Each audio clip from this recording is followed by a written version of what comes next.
नमस्कार। इस समय हम नाम धातु के प्रकरण में अध्ययन कर रहे हैं। आज हम नाम धातु के प्रकरण में णिच प्रत्यय से संबंधित बातें जानेंगे और जैसा कि हमने पूर्व पाठों में सामान्यतः आपको अवगत कराया है कि नाम धातु प्रक्रिया नाम को धातु बनाने में सक्षम होती है और ये प्रत्यय 7 हैं। उनमें से जो णिच प्रत्यय है, सप्त प्रत्ययों में से जो णिच प्रत्यय है, उस णिच प्रत्यय की व्याख्या आज हम करते हैं। और इसका अर्थ भी है आपका करोति अर्थ ही है, क्रियार्थ में ही इसकी प्रतीति आपकी होती है। सूत्र आपके सामने उपस्थित है कि इन जो मुंड है, मिश्र है, लक्षण है, लवण है, व्रत है इत्यादि जो शब्द हैं आपके, इन शब्दों से करोति अर्थ में, क्रि अर्थ में णिच प्रत्यय का विधान आपका होता है। दूसरा वार्तिक भी दिया कि कहाँ कहाँ से जिस सूत्र में आपका व्रत है, वस्त्र है, कि वार्तिक सूत्रार्थ की नियंत्रणा में प्रयुक्त है। अतः व्रतात् भोजन निवृत्तयोः, व्रत शब्द से भोजन अर्थ में और निवृत्ति अर्थ में, दोनों अर्थ में हम प्रत्यय का विधान हम करेंगे। तात्पर्य यह है कि व्रत का अभिप्राय क्या है। व्रतंच नाम अभ्यवहारार्थम किंचित उपादीयते। तो अन्नों का जो भिन्न अन्न है उनका त्याग करना और किसी शास्त्रीय विधा से निर्धारित जो ग्राह्य वस्तु है उसका वर्ण करना, ये आपका व्रत पद का अभिप्राय होता है। तो जैसे पयः ऐसा आप प्रयोग करते हैं, तो पयः व्रतयति प्रयोग करेंगे तो पयः एव भुंक्ते तद व्यतिरिक्तम त्यजति इत्यर्थः, ये अभिप्राय हो जाएगा। और जो दूसरा पद है वो अग्राही हो जाने से, तद्बोध क्या अग्राही हो जाने से उसका त्याग का विधान किया है। तात्पर्य हुआ कि जो अन्न है, यहाँ पर शूद्रान्न का अभिप्राय उससे है कि जो अन्न भारी हैं, जो नशा करते हैं, मादक हैं, वो आपकी शूद्रान्न पद से कहलाते हैं। तो जिनके सेवन से मद विकार की प्राप्ति हो जाए, आलस्य इत्यादि का, प्रमाद इत्यादि का संचार हो, ऐसे जो गरिष्ठान्न हैं, उन गरिष्ठान्नों को हम यहाँ शास्त्र में शूद्रान्न पद से कहा गया है। तो शूद्रान्नम व व्रतयति तात्पर्य है इसका परित्याग करता है। तो जो सतोगुणी भोजन है उसी का वर्णन करता है, ये उसका तात्पर्य है।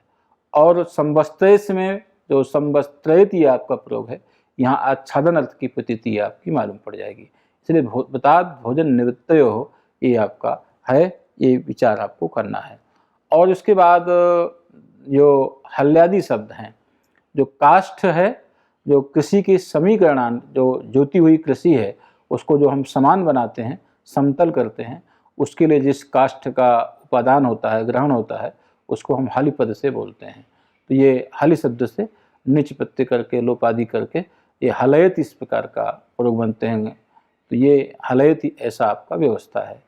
एक बात और कही कि जहाँ अर्थ शब्द है और वेद शब्द है, उससे भी णिच प्रत्यय का विधान होता है, लेकिन वहाँ आपुक प्रत्यय का विधान होता है, अर्थं करोति।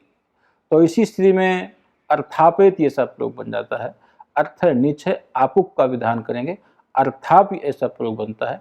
और सनातनता धातुवा से धातु संज्ञा कर देने के बाद सामान्य प्रक्रिया से अर्थापेति, वेद से आपुक का विधान करने के बाद वेदापेति, ये आपका प्रयोग बनता है, जो वार्तिक के विधान से हम विचार करते हैं। उसके पश्चात यक प्रत्यय आपका आता है, जो स्वार्थ में विधान होता है। जैसे कि कंडवादि धातु हैं, तो कंडवादिभ्यो यक से यक प्रत्यय का विधान होता है। कंडूयते, तो अर्थात कोई इसमें न कर्मवाच्य की प्रतीति है, न कोई प्रेरणा की प्रतीति है, न प्रयोजकत्व अर्थ है। सामान्य जो अर्थ हैं आपके स्वार्थिक है। कंडू धातु गात्र विघर्षण जो अर्थ है, वही कंडूयते से गात्र विघर्षणम करोति, यही उसका अभिप्राय माना जाता है। अभी इसके बाद हम प्रत्ययमाला पर अध्ययन करते हैं। प्रत्ययमाला शब्द ही लग रहा है कि प्रत्ययों की माला, ऐसे प्रत्यय एक नहीं, दो नहीं, तीन नहीं, चार नहीं, पांच नहीं, अर्थात एक जहाँ जहाँ, यद्यपि जो समानार्थक प्रत्यय हैं, जिन प्रत्ययों का हम समान अर्थ है, उन प्रत्ययों की प्रतीति नहीं होती है, लेकिन भिन्न भिन्न अर्थ वाले प्रत्यय वो आपके हो जाते हैं। उदाहरण के लिए जैसे जो तिगंत प्रत्यय माला है, और तिगंत प्रत्यय माला में एक विचार करते हैं यहाँ पर कि जैसे एक धातु है और धातु से हमने सन प्रत्यय किया, सन से पुनः क्यंग किया और भी अन्य णिच कर दिया, तो ये प्रत्यय आपके होते हैं। तो पहले हम एक उदाहरण देख लेते हैं कि यंग और यंगंत से निच और निच से सन्नंत, ऐसा उदाहरण है। पहले यंग प्रत्यय, यंगंत से हमने क्या किया कि सन प्रत्यय, और सन्नंत से निच प्रत्यय, ऐसा एक प्रयोग बनाते हैं। बड़ा स्पष्ट प्रयोग है, बो भू ई ऐसा प्रयोग है, ईसति ऐसा आपका प्रयोग बैठा है। तो बो भूय, भू धातु से हम पहले यंग प्रत्यय करेंगे, दुत्व आदि करके बो भूय ऐसा हमारा प्रयोग बन जाएगा। ये हमारी यगंत धातु हो जाएगी। अब यगंत धातु का फल हमने जो लिया, उससे हम णिंग प्रत्यय का विधान कर देंगे, क्योंकि वो भूय ऐसा बो भूयते तम बो भूयमानम कश्चित् अन्यः प्रेरयति, इस प्रकार की व्युत्पत्ति करके उससे हम नीच प्रत्यय का हम विधान कर देंगे। क्योंकि जो भसार्थ में संपन्न हो रहा है और भसार्थ में संपन्न होने वाले को कोई प्रेरित कर रहा है, ऐसी स्थिति में निच प्रत्यय का हम विधान करेंगे। तो क्या है कि वो भूय से निच ऐसा प्रयोग बन जाएगा। यकार का लोप कर देने के बाद वो भू ई ऐसा बनेगा, और पुनः हम उससे सन प्रत्यय का विधान करेंगे, गुण करेंगे, आदेश कर देंगे, तो वो भू य ऐसा बनेगा, वो भू य। इसके पश्चात वो भू य और ई स ऐसा प्रयोग बन जाएगा।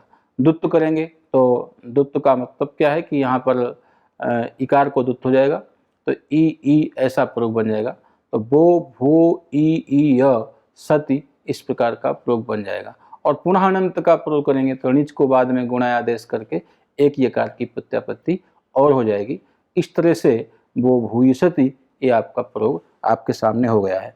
देखा है पहले आपने कि पहले यंग है, फिर नीच है, निच के पश्चात सन्नंत है, और द्वितीय जो आपका दिखाई पड़ रहा है प्रयोग आपका, तो उससे यकार दिखाई पड़ रहा है, तो उससे हम क्या है कि सन्नंत का प्रयोग हम देखते हैं। तो अनंत से निच से अनंत का विधान, और फिर सन्नंत का विधान, अंतिम में लटादि का विधान करके वो भविष्यत, इस प्रकार का प्रयोग हम देख रहे हैं। अब पुनः हम प्रत्यय माला में जो अध्ययन कर चुके हैं, तो फिर से उसी प्रक्रिया में हम पुनः विचार करते हैं कि यहाँ पर जो धातु है, उस धातु की प्रक्रिया में दुत्व इत्यादि का विधान कैसे होता है, ये भी विचार करना है हमको।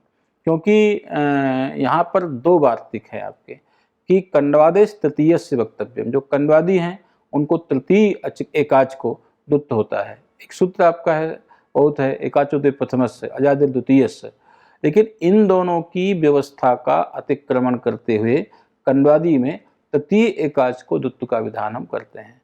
और उसका अर्थ भी स्पष्ट है, जैसे कंडुई ईसति ऐसा है आपका, कंडुई ऐसा, और सन्नंत करेंगे तो तृतीय एकाच आपका ई मिलेगा, जो पहले भी मिल चुका है हमें, तो कंडुई ईसति, इस प्रकार का विधान आपका हो जाएगा। तो यहाँ ना प्रथम एकाच को दुत्व हुआ, न द्वितीय को दुत्व हुआ, और न तृतीय को दुत्व हुआ, ये विधान बनाने। एक सिद्धांत और है आपका कि यथेष्टम नाम धातुषु, अर्थात नाम धातु का जहाँ प्रकरण है, वहाँ हम यथेष्ट रूप से जहाँ चाहें प्रथम को भी, द्वितीय को भी, तृतीय को भी, और एकाच को दुत्व का विधान हम कर सकते हैं। ऐसा कहीं अवसर नहीं आया है कि जहाँ हमें चतुर्थ एकाच की उपलब्धि हमें नहीं मिली, तृतीय तक मिली है, इसलिए हम विधान करते हैं। जैसे प्रथम उदाहरण देखेंगे आप यहाँ पर, पुत्री से प्रथम को दुत्व कर दिया, पुत्र था तो पुत्री सती ऐसा प्रयोग था, प्रथम एकाच को दुत्व कर दिया, तो ये हो गया आपका। अब इसमें तकार पहले में दो बार पकार सुनाई पड़ रहा है, अब यहाँ पु एक बार रहेगा, दूसरे में यहाँ द्वितीय एकाच को दुत्व करेंगे, यहाँ त्रि को दुत्व करेंगे त्रा को, तो पुत्री सती ऐसा प्रयोग बन जाएगा। अब तीसरे में या को दुत्व करेंगे तो पुत्री ईसति ऐसा तृतीय एकाच को दुत्व बन जाएगा। इसलिए यथेष्टम नाम धातुषु ये व्यवस्था बन जाएगी आपकी।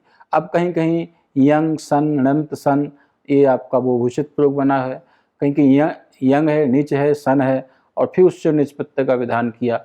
इस प्रकार से ये प्रयोग भी आपके सामने रखा हुआ है। मैं समझता हूँ कि इस तरह से एक ये सिद्धांत कौमुदीकार का या व्याकरण की प्रक्रिया का एक क्या है, अभ्यास कार्य है, क्योंकि बहुत से प्रत्यय होते हैं और बहुत से प्रत्ययों में प्रत्यय में प्रत्यय, प्रत्यय में प्रत्यय, और फिर कितने कितने विशालार्थों का संक्षिप्तीकरण इस प्रक्रिया से हो सकता है।